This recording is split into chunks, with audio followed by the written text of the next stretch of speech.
Asakar here again with another guided airship tour for you guys. This time of the Dreadnought class light attack ship, this particular one christened the HMS Strata. Now these models should have been retired long ago, but for some reason they just keep cropping up. These old ships are built sturdy and made to last long years without service overhauls, making them especially popular with mercenaries and pirates. Their only downside is that they have one weak spot just between the gas cells in the stern. One clean shot and it disables the boiler, crippling the ship. Other than that, they can take quite a beating and they can dish one out too, having 5 light turrets on the upper deck and 1 double turret for the belly gun. The main weapon, however, might be the reason they're still in service.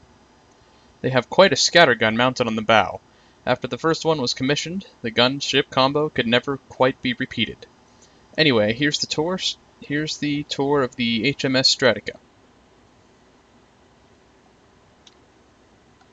Let's activate the rocket boots and fly up.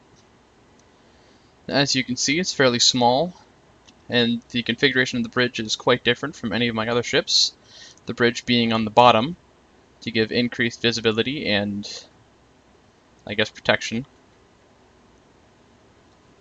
Here is the scattergun I was telling you about.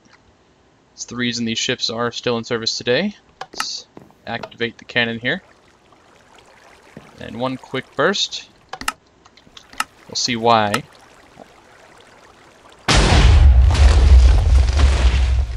This combo could never quite be repeated on any other ship besides the Dreadnought. Here we go, we have the 2 light turrets along one side. We have 1 light turret in the back on the upper deck. And we have 2 light turrets on the opposite side.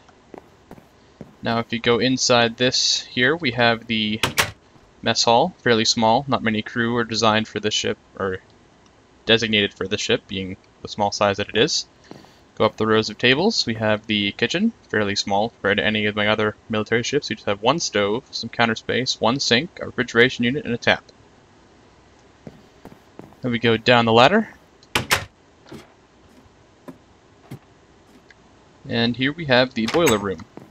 Fairly simple, it's a really small boiler on this ship, only run by 1 Power Stone reactor. Turn it on for you. Same idea as the other ones, has a super compressor, only running 2 props instead of turbines this time. It's not quite as loud as the other ship, but you get the idea. Going forward, in the middle deck, we have sick bays 1 and 2. Fairly simple, just 2 sick bay bunks. Plan to have a counter in here and some shelves when the doctors finally make it aboard. Here's sick bay 2, same as sick bay 1. Have the first officer. The ship only has 2 officers, the captain and the first officer, because it's so small.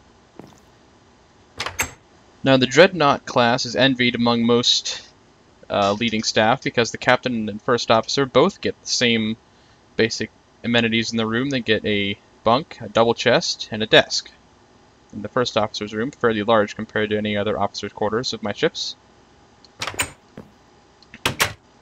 And in the captain's cabin, he gets a desk, file drawers, a lamp, 2 windows, which is a rarity on the ship. It only has 2 windows in the crew quarter decks, and the captain gets them. The captain gets a bunk, bookshelf, and a double chest.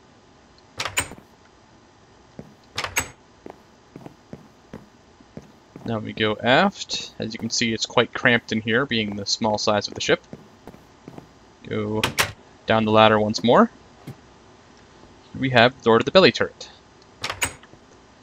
Fairly simple, just go down the ladder and you're in a double turret. Double dispenser turret, that is.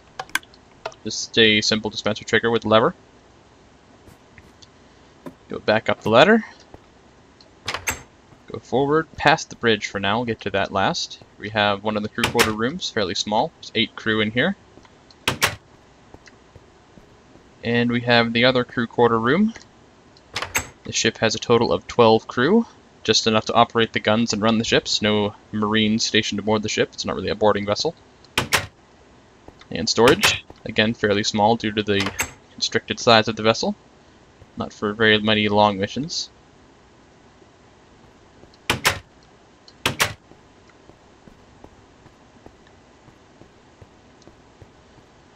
Now we get to the bridge, which is, again, very small, very cramped. You'll notice no chairs, because there's no space for chairs. We have the navigation desk, clock above navigation, which is now in all of my ships. The navigation officer has to keep track of the time to make accurate chart calculations. We have the radio officer with a radio, a Victor brand radio, on an amplifier. We have some dials and gauges in the back. And the helm here, just for like speed, your elevation, and turning.